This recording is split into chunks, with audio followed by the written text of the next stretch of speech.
before you start to learn about casks, you really need to understand the enormity of what actually happens here. Most distilleries will buy casks from auctions and things like that. That's not how we do it.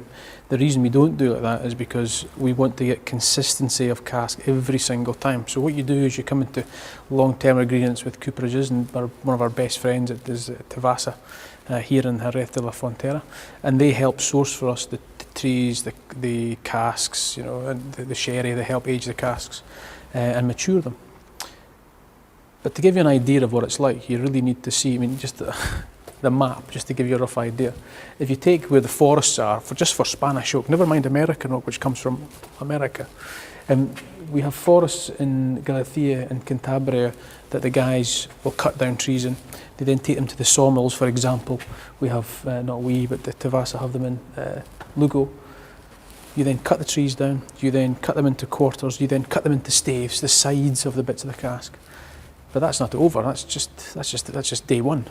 Then you have to drive all these staves from way up here all the way down to Jerez de la Frontera in the south of Spain, where I'm standing just now. You then leave these staves to dry for a minimum of 4 years, so it dries naturally in the Andalusian sun.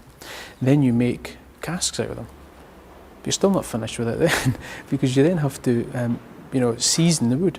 You season the wood by using Oloroso sherry. You put it in there for a minimum of 2 years, and that takes out some of the flavour compounds that we don't want in whisky, and it comes out too fast.